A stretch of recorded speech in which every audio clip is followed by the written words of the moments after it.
Hi, it's Maya here, and I'm here to talk about my favorite books of 2015. First, I'm going to talk about my 3 absolute favorite books that I read last year, and then I'm going to talk about 3 books that I quite liked as well. Now, my absolute favorite book that I read in 2015 was The Goblin Emperor by Catherine Addison. This is a story of Maya, who is a half goblin and half elf, and his father is the elven emperor. His father doesn't really care for Maya and is really a lot more interested in his full elf sons, so Maya is sort of delegated to live in this mansion in the middle of nowhere, right up until an airship accident that kills his father and all his brothers, and now Maya is wheeled away into the capital to become the next emperor. The reason why I really love this book was the main character. I really felt for Maya. There was this incredible emotional depth in this book that I was happy when Maya was happy, and I felt sad when he wasn't doing well. Maya has a lot of insecurities, one of them being that he is half goblin and most of the people at the court are full elves, so he looks completely different from anyone else there. Another huge part of his insecurities was being brought up by an abusive cousin who he lived with in the mansion, and he was very volatile, and Maya sort of had to tiptoe around him, and he never could quite know what mood he was in. And Maya really has to overcome this, so he can't be bullied by everyone in the court to doing the politics that some other people might like for him to do. He really isn't used to being in a position of power. The strength of this book was Maya's journey and watching him become the emperor. So The Goblin Emperor was my absolute favorite book of the year. The second book that I really loved last year was The Mad Ship by Robin Hobb, which is the second book in her Lifeship Traders trilogy. I'm not going to talk about what goes on in this book because it's the second book. I'm going to talk about what the series is about in general. So in the Lifeship Traders series, we follow mainly the family Vestrit.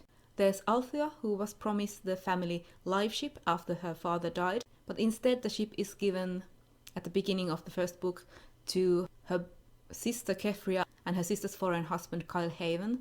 Other characters of the Vestrit family also include Keffria's children, who are Windrow, Malta and Selden, and Althea's and Keffria's mother Ronica. We also follow a pirate captain called Kenneth and his crew, and then there are the live ship characters. So in this world, live ships are living ships. They are made with a special kind of wood, and when enough captains die on the deck, the live ships quicken to life. So they are sentient ships, and the figureheads come to life and can talk. And there are 2 main live ship characters. One of them is Vivacia, who is the Vestrit family live ship, and the other is Paragon, who is a beached ship who is blind and said to be mad. The first book in the series mainly focuses on getting to know the characters and setting the stage for book 2. And book 2 is where everything really starts to happen. It took me the first book to get to know the characters, and in the second book I finally fell in love with the characters. There were some awesome plot twists and reveals in the second book, and there's some huge character development. There's one character who I absolutely hated in the first book and then grew to love in the second and third books. Also, it took me the first book to get used to the idea of living ships.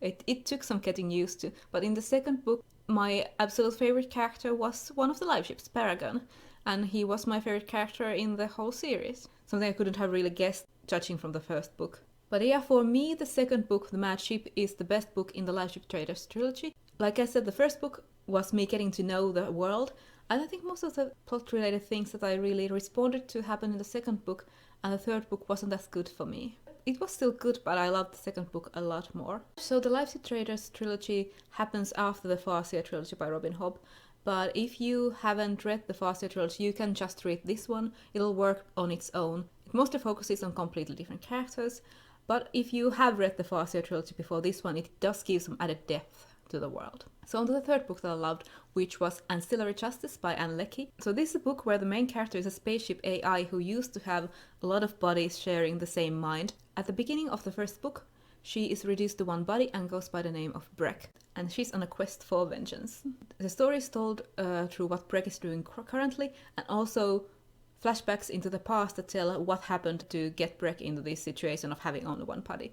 I found this book fascinating and really readable. I've been told that it's quite a difficult read, but I found it really readable. The parts that I really loved were the past flashbacks, where Breck had many bodies that could be in different places at the same time. So there might be paragraphs that happen at the same time in different places, and I really enjoyed that.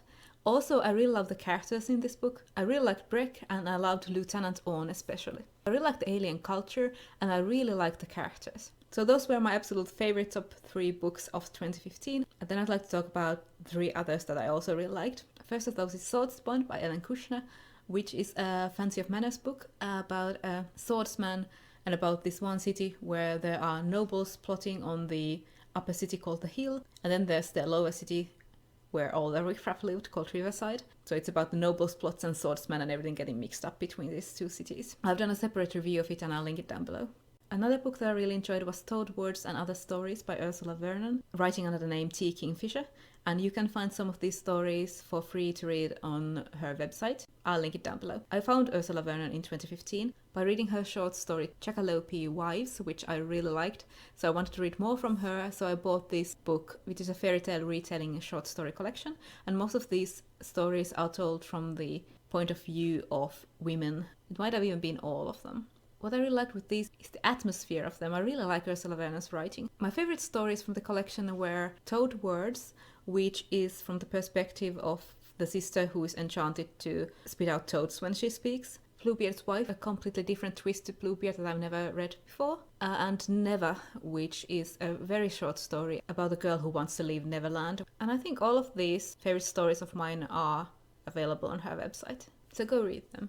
The last book that I want to talk about is The 100,000 Kingdoms by N.K. Jemisin. This is the first book in the Inheritance trilogy. I haven't read any other books in the trilogy yet. This is another court intrigue fancy about Yane, whose mother belonged to the ruling family, and after her mother's death, Yane is summoned to the court where she is made one of the heirs to the throne, and she's sort of in competition with her cousins, I think, for the chance to rule. The ruling family also has control over these guards. So there are captive guards in the palace, and the ruling family has control over these guards' powers. So it's not any wonder that they managed to stay in rule for quite a long time, because they are completely overpowered. So Yane gets drawn into the plots of the court as well as the plots of the guards, at the same time as she is trying to find out what happened to her mother. And I found this a really entertaining read, and I had a lot of fun reading it. I really like the main character and I like the guard characters, and I even like the romance. Now, usually I'm not a big fan of romance, I'm not the hugest fan of romance subplots, but I really like this one, although it is one that divides people and I've heard a lot of people really hated it, but I loved it. I also reread a couple of books this year, and out of those my favorite was Jonathan Strange and Mr. Norrell, which remains one of my absolute favorite books, and I'm not going to talk about it more in this video, since I always end up talking about it. So those were my top 6 books that I read in 2015. My favorite new character award would go to Maya from the Goblin Emperor. The awesomest plot twist would have been in The Mad Ship by Robin Hobb, and the most interesting culture and world would go to Ancillary Justice. Let me know in the comments if you read these books, if you like them, how you feel about them, or if you plan to read them, if this video made you interested in them, and I'll see you all later.